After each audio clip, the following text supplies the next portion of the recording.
Okay, let's do it. So, thank you so much for joining me, Magna. My pleasure. Thank you for having me. This is a very long distance conversation. You are in New York, as far as I understand. I am, and you are 13 hours ahead. We learned the hard way. And so maybe we'll just start with, so you're in New York and you're from Toronto. Yes, originally from India, but I Yes. grew up in Toronto, and now I'm based in New York. And technically, just in case, depending on who's actually listening, my friends that know exactly where I live, I'm actually in New Jersey. Oh, so you're not in New York. I was about to ask that. I did live in New York for a bit of time, so I was about to say, where exactly do you live? And you're in Jersey. And It's kind of the same though, because if you is think it? about it, this is the constant debate that I have with other people is if you lived far out in Queens, it would take you longer to get to Manhattan than it would for somebody who lived in Jersey City. Okay. You And base it on people, time. that's what I base it on, yeah. And have you ever lived in the city? I have stayed in the city many times. I had dated somebody once who was right in Manhattan, so I pretty much lived there when I was dating him. So that was about as close as I got to living there. I don't think I want to live there, to be honest, especially as I'm getting older. Yes. And can we ask how old you are now? I'm 38 now. Okay, me too. Oh, well, And so how did you end up making the move from Toronto to New York? What led to that? I actually ended up moving to New York, well, New Jersey. I had met somebody, so I moved for love Is there any other because reason to move? there are plenty of reasons to move. Actually, now I would contemplate moving for many other reasons. I mean, since I've started traveling as much as I have, there's so many parts of the world that I've had a chance to experience multiple times and in multiple ways. And that has given me this desire to kind of pick up and leave sometimes. I haven't Really? done it yet, but there are two places on my list now, which are Istanbul, Turkey, and Taipei, Taiwan. Okay. And how did they make the list? How did they make the top two? What are the requirements? Well, Istanbul's been on that list for quite some time. And the main reason is because actually, both of them fall into this category, which is they're both very, very much like New York. They're big cities, they're busy, they have a lot of things happening. There's always access to pretty much whatever you want. Istanbul's pretty easy to navigate and easy to get to the airport, and Turkey is a hub for travel to Asia, Africa, Europe, pretty much anywhere. And on top of that, I love the food, I love the culture, I love the language. Taiwan grew on me. My first trip to Taiwan was more like a tourist, but then the second time I went there and I spent a little bit more time, I got a chance to visit one of my students about an hour away from Taipei in a city called Yilan, which is in the mountains. And it was just gorgeous. And it just took an hour. The bus was very comfortable, very fast, on time. And then once I got there, I had a chance to see the coast, the mountainside itself. And it was just so beautiful to switch within an hour from Mm. busy, busy cities to rice fields, you know? Mm. So I like that and I appreciate that. And Turkey is the same. You can hop on a flight and within an hour be by some of the most beautiful beaches that I've had a chance to experience. And have you been to Sydney? I have been to Sydney. I've been there twice, actually. Clearly, it hasn't made it into your top two. Where do we sit? You know, the reason is because it's so isolated. It's so far from everything. I'm sure Australia itself has tons of things to do, just like the United States does. But to leave Australia and maybe bounce around to other countries, which is Yeah, still part of my goals right now, is to see as much of the world as possible. Australia and Sydney would not rank. Not right now. it's a fair point. We're not as agile. It's a little bit of effort to get somewhere. Quite a bit of effort. And so, in terms of your, I guess, activities at the moment, how would you describe? Maybe take us through, a day or a typical day or a typical week, and give us an indication of what you're involved in, what kind of stuff you're doing at the moment. Sometimes it varies. It often depends on my travel schedule as well. If I'm traveling a lot, then I put a lot of other things on the back burner. But if I'm actually going to be home for at least a month, it's easier for me to commit to a slightly different routine.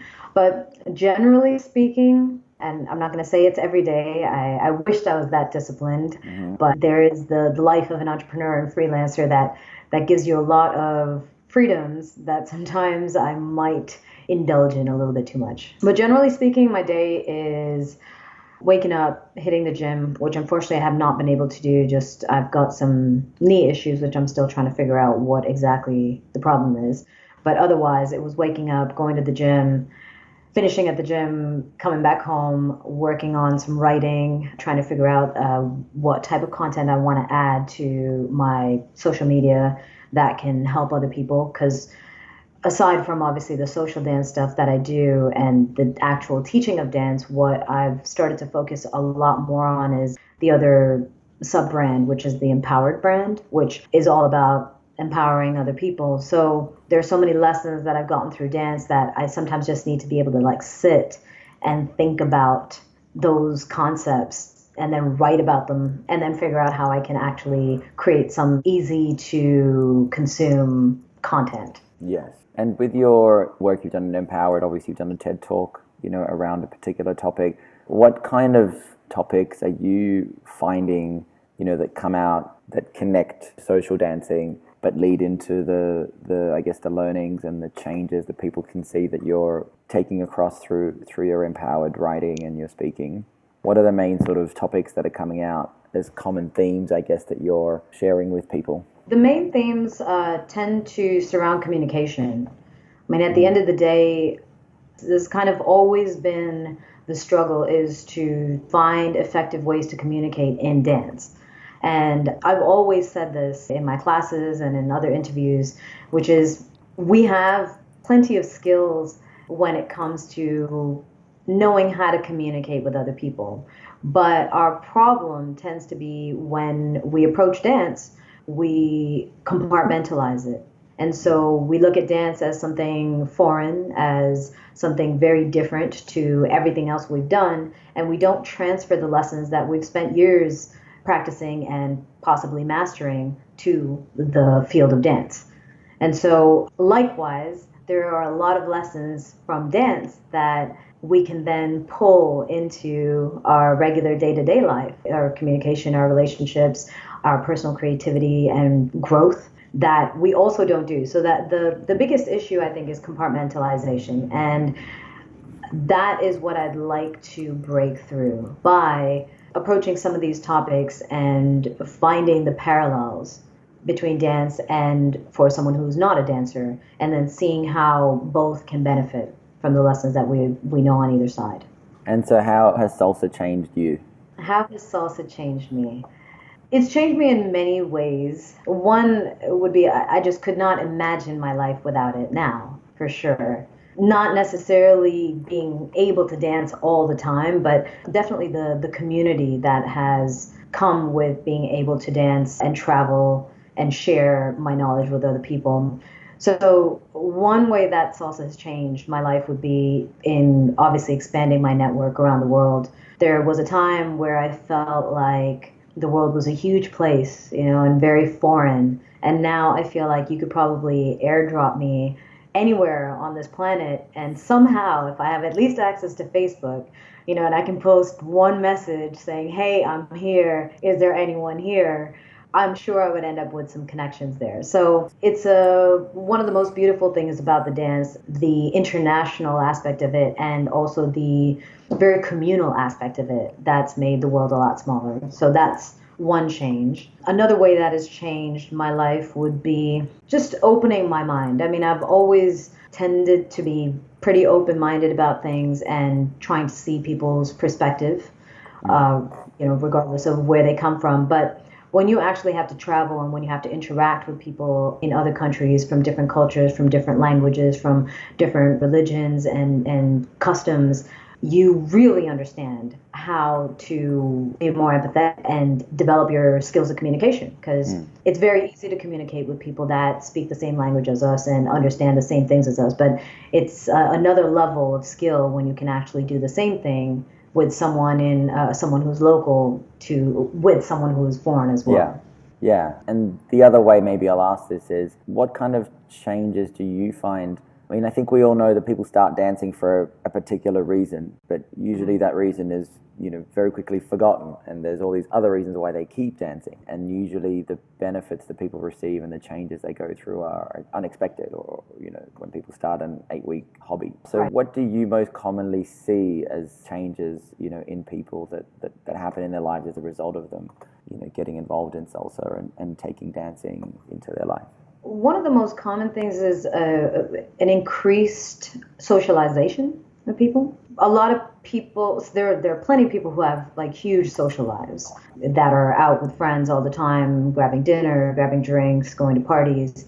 But a lot of people, they have like a IT career or something like that. Maybe they don't have that social life. And once they get into salsa, they might be a little bit reserved upon entering the community and the dance. But I find that when they stick it out, there's beautiful childlike personality that comes out. And I see it in almost everybody. There are some people who will suppress that kid in them, and be a little bit more serious about everything. But for the most part, the first thing you notice about people is once they start to get better at it, they develop this love for it. And then this creative little kid comes out that just wants to have fun. And that's probably one of the most beautiful changes that I've been fortunate to witness and experience myself. And you're a very eloquent speaker, as I'm sure everyone can hear by now. So which came first? Were you always like this, or is this something that you developed? I mean, you've been dancing for 19 years, is that right? Yep. Yes, half my life now. Yeah, and so, all your adult life, which came first? Is this something that developed as, over the years of you developing as a teacher and a dancer and a personality, or were you always like this, do you think? Well, my memory doesn't serve me as well nowadays, so it's hard to say what it was like before. But I would say I've always had a desire to communicate effectively throughout my life before getting into salsa as a full-time thing. When I was studying in school as well as in high school and everything, all my papers were written with a lot of thought and effort in communicating well and communicating intelligently. So I wouldn't say that the communication is born out of salsa, but I would say that the opportunities that I've had to teach as much as I have and speak publicly, and again going back to being forced to communicate to people of other cultures and understandings of the English language, it's developed my skill for sure. Right. Yeah. I've always enjoyed trying to find the best way to convey a message. Yeah. And so as you were coming up, you discovered salsa in Toronto, and I'll let you tell the story, but I'll just mention the things that I've discovered that I know about. How would you say the salsa world received you as an Indian girl getting into the Latin industry? In Toronto, I felt received pretty well, mainly because the Toronto scene wasn't heavily Latin. There are a lot of Filipinos, Asians, white people, some Latinos, Indian people. There were just people from all walks of life. And so I at least did not experience that feeling of, what is this Indian girl doing in this salsa community? As I started to travel more and teach more and be more world recognized, then I started to feel that a little bit more. There was always a shock, often accompanied by a welcome, of like, oh, wow, you dance and you're from India. That's crazy, but that's awesome. And then there are the people who won't actually communicate that with me, but you can kind of feel that, or you can hear it in whatever someone said to somebody else type of thing, where they're like, she doesn't know the dance, she didn't even learn it. What is she doing in the scene? And almost this feeling of judging and resentment, maybe, that why is she able to be successful in an industry that really doesn't belong to her? Yeah. It's not that common. I want to point out it's not that common, but I would be remiss to say that it doesn't exist. Sure, and I think it's interesting for, even from a civilian hobbyist perspective, sometimes, non like in Sydney, the majority of people dancing are non Latin, and sometimes people feel that judgment before it's even happened. They sort of question whether they belong or can do this activity because it's not in their blood. So I think it's interesting to connect to that experience and see how you dealt with it, particularly more at a professional level? Well, one of the ways I've dealt with it and continue to deal with it is my approach to kind of any social setting is there are a couple of ways you can enter. You can feel a vibe and be influenced by it, or you can decide that you're going to try and influence the vibe in that environment. And maybe it's a result of how I've grown up and not really depending a lot on people's acceptance of me, that I tend not to wait for people to accept me. I just kind of go in with whatever it is that I want to do. Now, that also has worked for me because I don't want to go in to any environment to offend anybody, to disrupt it in any way that would be counterproductive or bring people down. So considering that I enter the environment with a positive attitude, a desire to have fun, a desire to be creative and share that with whoever I'm interacting with, it's easier for me to influence my environment and my surroundings. And do you speak Spanish? I like to say I do, but I definitely feel a little bit shy when I'm speaking with people who do speak it fluently. Yeah. But if you drop me in a Spanish-speaking country, I'll be fine. Oh, yeah. Okay. Did you actively learn, or did you learn by osmosis from being around? Actually, not from osmosis. My Spanish was a result of going to Brazil, actually, in 2007 for this Congress. And there were a bunch of attendees from Peru, Chile, Argentina, all across South America who didn't speak any English, who only spoke Spanish. And we all connected over MSN Messenger, which, I don't know if anyone even knows that now. But we connected over You'd have MSN to be old Messenger. to know that. And I used to, I would translate whatever it is that I wanted to say and then type it into chat. And because Spanish is so phonetic, it didn't require much effort in trying to actually pronounce the words that were written. And then the people that I was chatting with would often correct me if it was really incorrect. So I was able to pick it up that way. And then just kind of whenever I'd see a message, I would read it out loud. And so I had the sound, I had the mimicking with my mouth of what I was actually saying, as well as the ability to read it and write it. Okay, so just talking a little bit about you have a lot of relationships and connections with a lot of artists, and you've gotten to know a lot of people, and I'm sure a lot of people have seen many of your social dancing videos. Who out there, at the moment, do you think is making a real mark on the industry and is going to leave a real sort of legacy that people may or may not be aware of? Are you referring to new artists or? Either, whatever you think is someone who's really leaving their mark and making a place and sending a message. Oh, this would take some deep reflection, but one person that comes to mind, and it's possible he comes to mind because you just told me that you had interviewed him too, is Super Mario. And the reason I would say that is because of his focus, laser focus on partnering. Like almost every other artist is focused on partner work, plus shines, plus movement, and all this stuff. And Super Mario's almost exclusively been a partner-centric instructor and dancer. And as a result, he's a master of that.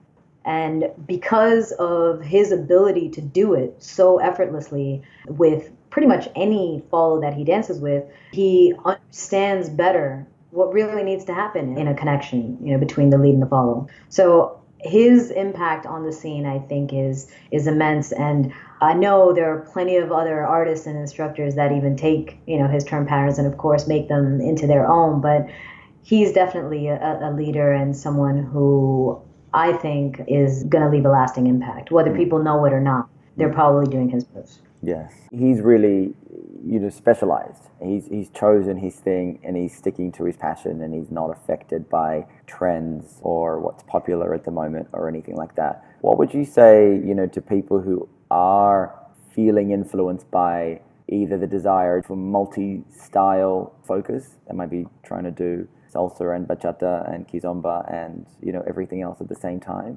or who are feeling sort of the influence to be an amazing social dancer and be an amazing performer and compete and do something else? What's your view or what's your advice? Can you be everything, or do you really need to specialize to get the most out of it? Well, there's that saying, the jack of all trades, master of none, which I do believe in that. Although I also think that there are many things that we can master at one time. It's not to say that we can only absolutely focus on one thing to be good at it.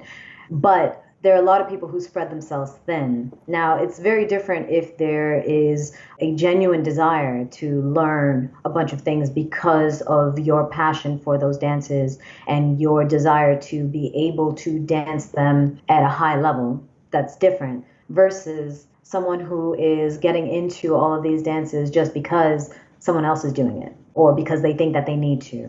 So if it is part of your personal desire to pursue certain dance style or be able to perform because you enjoy being on stage and that's something you want to explore and get good at, but you also want to make sure that after that 5 minutes on stage that you can enjoy the rest of your night with a bunch of people on the dance floor, then yeah, by all means. But if you're performing just because you're like, well, that's the only way I can network or that's the only way I can quickly make friends or something. As long as you know why you're doing it, as long as you're clear about your intention, go do you. But if you're not clear about your intention, you're just being influenced by whatever the trends are, then I think you are not using your efforts to the best of your abilities. And you're not going to get the most out of it as a result. You know, you're known for being one of the best follows out there. Super Mario, I had a student who I gave privates to who's a student of Mario's as well. And he actually said this one thing, which I want this on my grade, basically. Yeah. Mario, which he's never told me, but I can feel it when we dance. But apparently Mario told him, and this is why he took a lesson with me, was Mario told him that he's like, every time he dances with me, that he tries to throw me off. And he has not been able to. Wow. Considering everything that he That's quite a compliment. Yeah, he's like, she's the one I just can't shake. So I'm like, yes. So, you know, there's a lot of places for me to go with this question, but I guess maybe in short, what's the secret? How did that happen? The secret to being a good follow? Yeah. Attention. You just got to pay attention. It's again going back to the parallels between life and dance. If you want to have a good conversation, you got to be listening and not just waiting for your opportunity to speak and not inserting whatever it is that you want to say just randomly into a conversation, but actually finding the cues that will allow you to redirect a conversation to where it is you want it to go.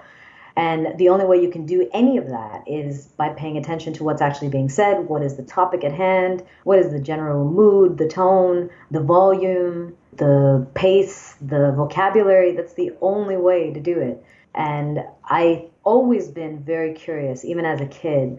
I was always very curious. If there was something that I was focused on, I was like, again, laser focused on, oh, what's happening here? You know, what's happening there? If I was looking at clouds, I could spend time and then create all these characters in the clouds. If I was looking at a leaf, I could say, oh, that leaf floats differently than that leaf. I wonder why. You know, I was always very curious. And that curiosity translated very well into dance because when I was dancing with someone as a beginner dancer, I was very curious, what is a good lead? You know, what's happening now? I've never done this. You know, why didn't I follow that? What's the new signal? When I'm getting a turn, is this the only way that it's going to be signaled? Oh, there are other ways that it can be signaled. Oh, interesting. You know, I'm just processing all that information. And as I've started to advance in salsa, now it's paying attention to, ooh, what does my lead feel like? You know, are their hands shaky? Are their hands sweaty? Where are they looking? Why are they looking over there? How are they breathing? Are they holding their breath? Does that mean that's going to add more tension to our dance? You know, how can I alleviate that? So instead of focusing just on the techniques itself that I was absorbing before, now I'm paying attention to all these other nonverbal cues, these emotional cues, if you want to call them that. And that's allowed me to connect on a level that maybe not a lot of people do. Not because they can't, because they haven't chosen that intention. Right. You know, that's a powerful thing for people to realize, the intention and the ability to pay attention. And so if you were talking to a group of follows who are still kind of developing that side of their personality, you know, what 3 or 5 things would you say, you know, practical things that you say they can focus on to develop their following skills? 3 things I would say would be focus on your fundamentals.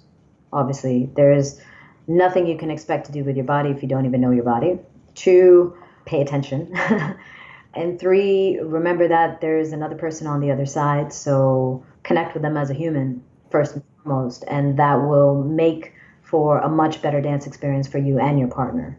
And I think a lot of people find that difficult, connecting with the other person and seeing them as another person and seeing them as a real life thing that's there as well, rather than the partner who's facilitating their dance experience. Again, it goes back to the parallels, right, between life and dance. And it does matter what importance you put on another person, which will determine the degree to which you interact with them and the depth of that interaction and that relationship. So in dance, I feel like because it's so fleeting, because our dances are 5 minutes long, and that, you're already half the time thinking about who you're going to dance with next when this song is finished. So you're not that committed to that moment. But if you're with your friends, a really good friend, then yeah, you're much more committed. Not taking dance aside, but if you're actually hanging out with like a really close friend, you're way more interested. But same thing, if you were, it's not to say that every conversation and every interaction off the dance floor is like super committed and interesting, because you might end up going on a date, with somebody that you don't like, and then you're not committed. You're there, but you're not really present. And so I think it's the importance that we place upon that relationship that will determine whether you commit and how you commit. If we're unable to see that 5 minutes as an important 5 minutes, we're not going to give it 100%. Yeah. And just talking about your musicality, I think that's probably the other, big thing that you're known for.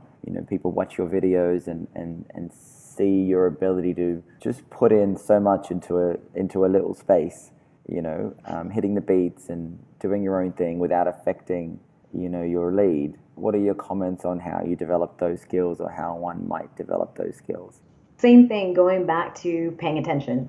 To be musical, I mean, sure, you could pull it out of your memory, right? If you listen to songs and you just memorize what's going to happen, it's a lot easier to be very musical like that. I personally don't listen to salsa at home. I have not listened to salsa at home for years. I listen to it if I have to choreograph something, if I'm thinking of like something I want to teach, a certain song that somebody wants me to listen to, or when I'm actually teaching. But otherwise I don't listen to it. So my connection with the music, sure, there are lots of songs that are played multiple times in different events around the world. So yes, not to say that every song is brand new. Of course, I've heard it before, but it's not memorized as much as it is related to. And I'm going to go back to the emphasis on the importance of a moment. If you are really committed to a moment, you find that you remember so many details about it that you would not go in trying to remember, right? Like if you went on a really beautiful vacation and you ended up at some bar somewhere enjoying a sunset, like you probably remember the smell of the ocean. You probably remember what song was playing or what general genre of song. You'd probably remember some person that's not even the person you're hanging out with. You remember those details because that moment had an impact on you. And so when I'm dancing, I really do try and make every moment important. And what I've learned through injuries is, if I can't do that, if I can't commit to that moment, then I'm just not going to dance. I've learned to say no. That's what the TED Talk was on, the benefits of rejection. But once I commit, then I'm really there, and that moment is the only thing that matters. What's happening later, what I'm going to do, what I'm going to eat, what's going on next week does not matter. What happened before does not matter. That moment means everything. And so I start to absorb a lot of extra information without even realizing, without trying to necessarily absorb it. And in that way, I develop this understanding of musical structure, which allows me to process what I'm hearing and find the patterns in the music so that when I hear it again, it's easy for me to say, I'm pretty certain I heard this before, what followed it, and then I would be able to react to that. And then, of course, musicality, the music is not as important as my partner. And so it's only through paying attention to my partner and paying attention to the music that allows me to be musical with my partner without affecting what it is that they want to do. Yeah. And so maybe for everybody listening, how would you describe your understanding of the structure of a salsa song that helps you sort of navigate the musicality in a basic way without a whiteboard. Okay. That's usually my 2-hour workshop. Yeah, without a whiteboard and without the ability to play the section. The easiest way would be that a song is a story and it's going to develop like a story, most songs. So remember that. I mean, we've heard stories all our lives. When we were in school, we read stories. We read, we're told tall tales from family members, and everything is story related. And there is a beginning, there is a conclusion, there are points of climax in the story, there are things that build up to something, and then there is some sort of peaks and valleys in that story. So if you understand that music is like that, you will understand that the beginning is not the height of that song. Neither is the ending, maybe. You know that it's going to build up at some point. And if it's a long, good, rich story, it's probably going to build up, come down, build up, come down. So that's one approach. And then two, again, kind of like a story, but like many things, there are patterns in life. And if you pay attention, you will find those patterns. And once you can see the pattern, you can see where it repeats. And once you understand how it repeats, then you can start to interpret and play with it. Okay, are you ready for the most controversial question? Oh boy. On one or on two? On whatever beat my partner wants to dance on. Good answer. Now that I'm experienced enough, that's my answer. And I think anyone who's an experienced dancer should answer like that. Because it's not just about you, right? It's about your partner. And if you are the more experienced dancer, then, and you know how to dance on one and you know how to dance on two, then you should technically understand the beats in between and be able to dance on any of them. And if your partner is unable to maintain either on one or on two, and they're all over the place, then you know all those beats too. So you should be able to dance on those. So for me, it's whatever my partner wants to dance on. Agreed. And so maybe just to help people navigate this, just in a little bit more detail, how do you address that conversation? Do you literally ask? Or obviously if you're following, I assume you would just go along? It depends where I am, where I'll ask. And if not, if there's no question, then I just follow along. I'll let the lead. Usually when you start a dance, you break on a certain beat. And so I'll let that be the mark of what this dance is predicted to be danced on. If they switch somewhere in between, then I will, depending on their confusion, their expression, if they switch and they're like, I don't think, then I'll put them back. Because I understand that confusion is because they're not where they want to be. So if I know where we're supposed to be, then I'll try and assist that. If, however, there's no confusion and they're just going along with it, like it's supposed to be, that is what it's supposed to be, then I'll understand that their understanding of the beat and that timing is not so rigid and it's not so structured. And so then I'll be a little bit more flexible in my interpretation and my timing. And I love how you said, like, if you're an experienced dancer, that's what your answer should be. Why do you think people who are less experienced potentially have stronger views on, what rhythm they prefer to dance and tend to insist on it? Well, because we're learning, right? When we're less experienced, we're learning. We can't sit there and try and master dancing on every beat. That's too much information. We're again going back to like trying to be master of a jack of all trades, right? Like, so we find something that we connect with and we start learning in that way. Even for myself, right? When I first started dancing, I'm pretty certain I didn't dance on any proper beat.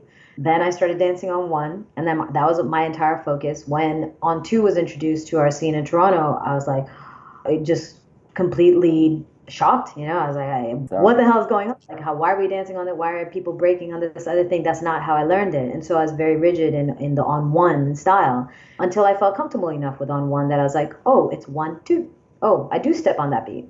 Now I just got to change the position of my step to be able to dance on two. Then I started focusing on that. And then through that understanding, I was able to feel more comfortable with the steps in general and the beat in general and the dance and the leading and the following in general. But when we start as beginners, there's too much information. So it's easy for us to, whatever information we've been provided, to really stick with that, to say, this is the way it's going to be done. And it's only through more knowledge and more experience that you understand that there are many ways it can be done. Yeah. Okay, and so what would you say, like we always talk about, the things that people enjoy on the dance floor and what they can do better. What would you say, the other way? Say if we talk about a lead and a follow, what should one avoid doing to try and have a good dance or not have a bad dance? What are the three things you would advise, leads to not do and follows to not do to create a better dance experience? To not do, leave your ego at the door. If something goes wrong, try not to show that face of disappointment and anger and being upset. Just try to laugh it off. Try not to judge. If your partner is more advanced, less advanced, dances on a different style, dances weird, try to enjoy that moment with that person. I always say every relationship is important, but every relationship has its expiration. So just because you're spending that time being super focused with that partner does not mean you have to repeat that. So instead of being all judgy during the dance, just enjoy it. And then if you don't want to repeat it, you don't have to repeat it in the future. And don't forget that there are other people on the dance floor. I always find that sometimes we get so wrapped up in our own dances and we are super focused and paying attention to our partner and smacking everybody else on the dance floor.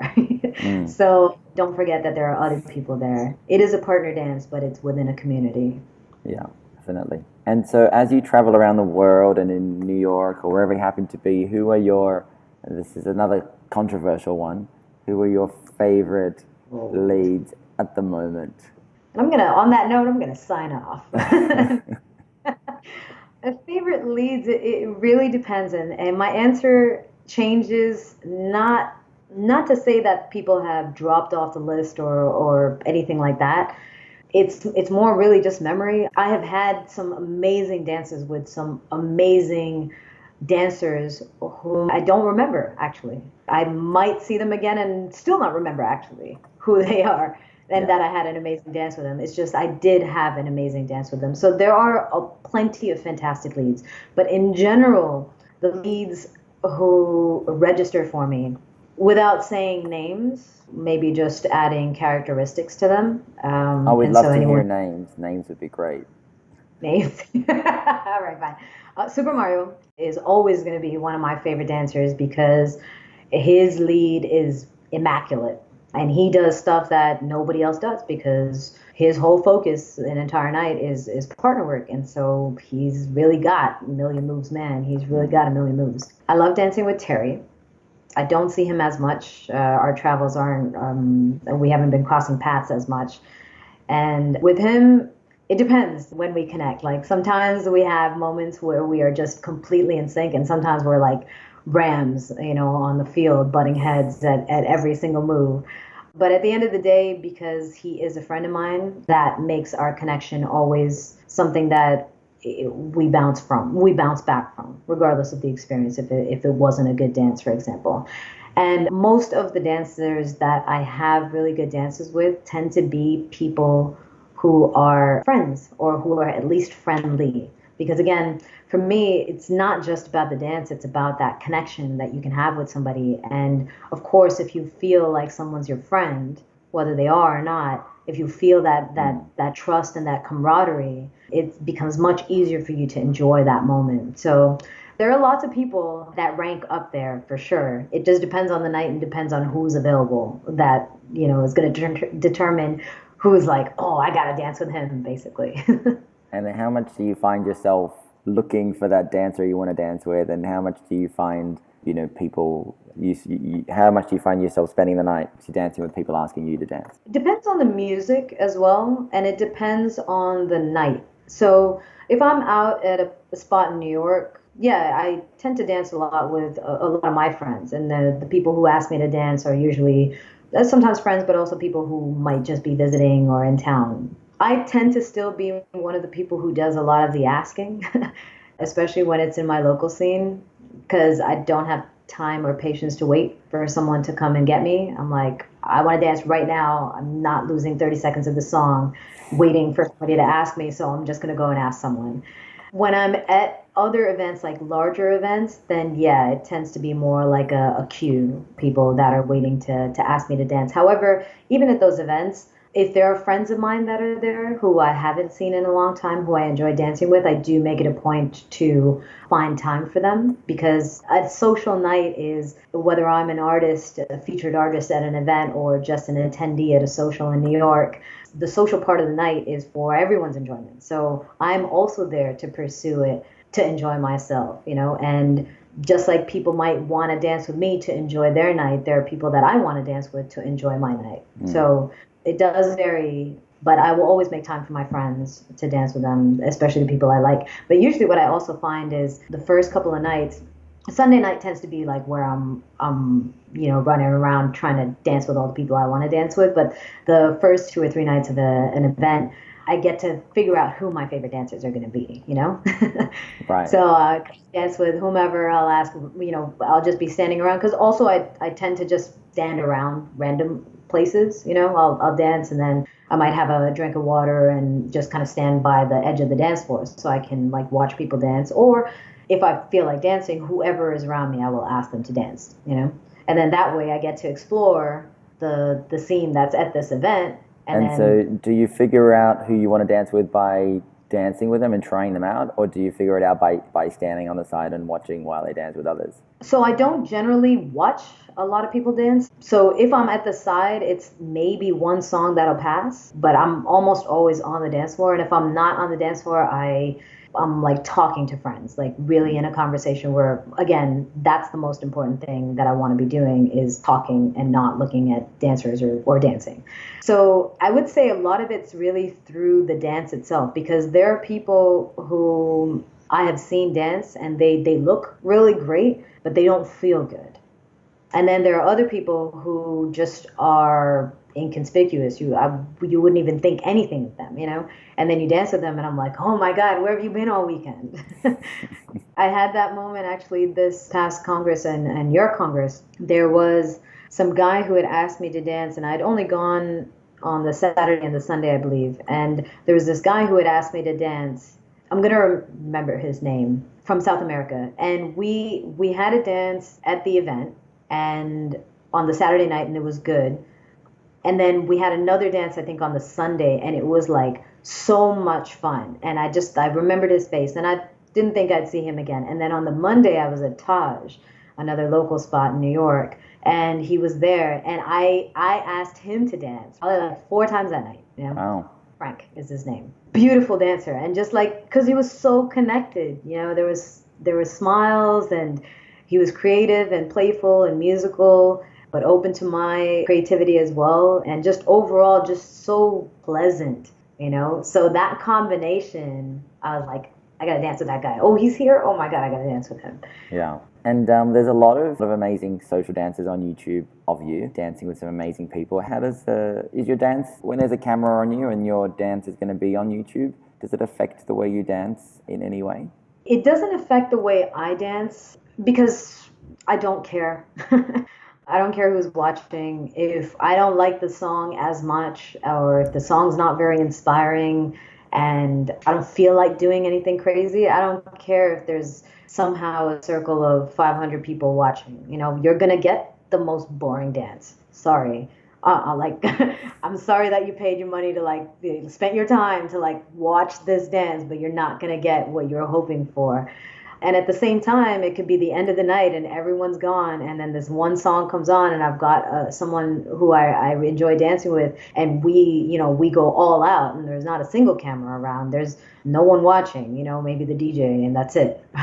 So I've learned to really ignore the surroundings and the spectators, and I'll interact with them sometimes, depending on who's around and who I'm dancing with, and I'll goof around. It's not to say that I don't know who's there, right, or who happens to be looking in this direction, but I also don't dance for them, because at the end of the day, it's me and my partner, and it's what we feel with each other that really matters the most, and how we want to connect with the music. So it doesn't affect me. However, sometimes it does affect the dance, because it affects the partner.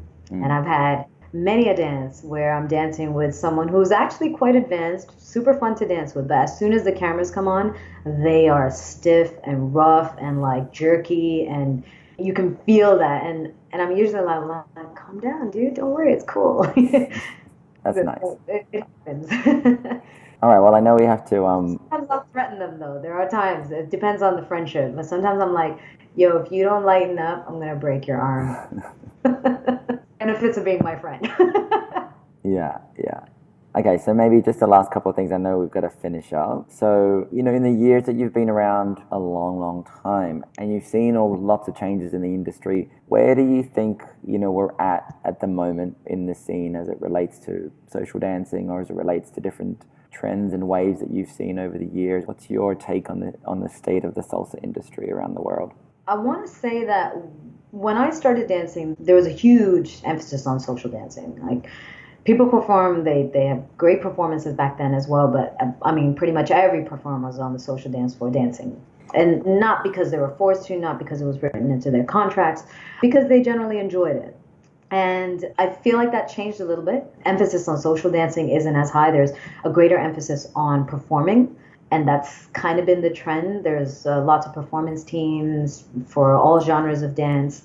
And it's a great way to make money, obviously. So I can see why there's the desire to create that product. And it's a great way to immediately belong in a community. So I can understand the demand for it as well.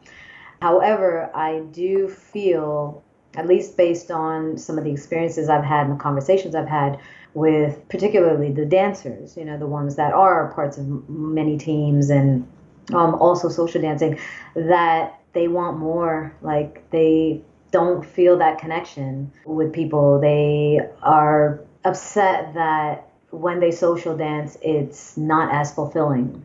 And it's mainly because the emphasis and the focus has been so much on performing, where it's all about like an audience, right? Or you and your presentation of yourself, and as clean and as dynamic as you can be, that focus on actually connecting with another person isn't there. And so when you actually have that social dance, just like a really shitty performance, because obviously people don't know the routine or the song or whatever. So then it feels like crap on two levels. It's not a social dance, and it's not the performance that you've been practicing and training for. And so it's really not fulfilling. And at least based on, based on the conversations that I've had, I feel like people are like, I just want to be able to enjoy a dance with anybody I dance with, lead or follow. So I'm not sure how, we're going to get there. I mean, that's part of the stuff that I want to work on, and that's always been my focus is the connection and the relationship between partners and with the music that allows them to give the most, to give their best, and to get the most from anything that they're doing. So again, it really depends on people's focus. It was definitely different before when I first started dancing. It's different now. And I believe that with that dancer, if you can, again, it all starts with one person. So if you can change one person's mind and one person's perspective and approach to the dance, then they are going to that to their partner. And if that partner enjoys that experience with this person versus somebody else who's not that interested and not that committed, then that partner is going to seek that out as well. Yeah, and it spreads. Yeah. Yeah. So that's my goal. That's a very noble goal. And I think, and that's what's going to result in more people. I think you're right. Like, this is a full circle experience. As one person behaves like this, so does the next person, and it goes around. I mean, that's how trends develop. So look, just as we go towards finishing up, anything else that you would like to say or add? If people want to get in touch with you or follow your work or learn from you or hear from you, how can they do that? Well, the easiest way is by typing my name, Magna Gopal, into whatever social media thing that you're in. It's fortunately, my name is unique enough that I've been able to get that on every platform. So you can find me on Instagram, Facebook, Twitter. Don't go into Twitter as one person did once, saying, I wish you would just post dance videos instead of talking about politics. I'm like, well, politics affects me and affects the people that are close to me, so I'm going to talk about it. But yeah, you can find me on any of those platforms, LinkedIn, and of course my website, magnagopal.com. And through there's online learning opportunities learn.magnagopal.com, which is the online platform that I'm working on now. Currently, there are courses on actual techniques, so dance technique stuff, but what I would like to eventually offer is stuff on communication, teacher training, how to develop relationships and rapport, and expand out from that as well. So, yeah. Fantastic. And we'll add some of these links so that people can easily find you. So, look, Agnes, thank you so much for your time. And my pleasure. This is a lovely interview. Excellent questions too. Oh yeah, thank you. No, I really appreciate the thoughtful answers, and I appreciate you sharing, your ideas and your experiences and paying it all forward to the next generation of dancers so that you can have more amazing experiences on the dance floor in many years to come as people grow into the next dance. It's kind of a selfish pursuit. I do admit. Exactly, yeah. Everything I do has always been for my students and for the community. It's just my personality, it's like to make it as comfortable for other people as possible and also challenge them to be their best or better than whatever they thought they were capable of. And of course, ultimately, like if that person I'm dancing with is a better human as a result of something I offer them, then I get to benefit from that relationship. You know? I can spark someone's creativity through teaching them or dancing with them, then I get to benefit from that extra creativity. If I can improve their lead or their follow by breaking down technique properly and in a detailed fashion, then I get to benefit from that as well. So it's always a two-way street. And when you can see that, I think for anybody providing any type of service or product, when you can see that two-way street, that you making somebody else better makes your experience better, you start to focus a little bit more on the other person. Yeah, and I think, that's what's really nice and unique about you, I think, is like people can see that you have a genuine desire to help people and improve, and you have this amazing vehicle, which is Salsa, which is really, really cool. So look, hopefully we can do this again. I've got lots more questions, and we can perhaps sometime in the future reflect back on, the changes that we're seeing, and hopefully things are going in the right direction. So again, thank you so much. It would be my pleasure. Thank you. Thank you, Magna. We'll talk again.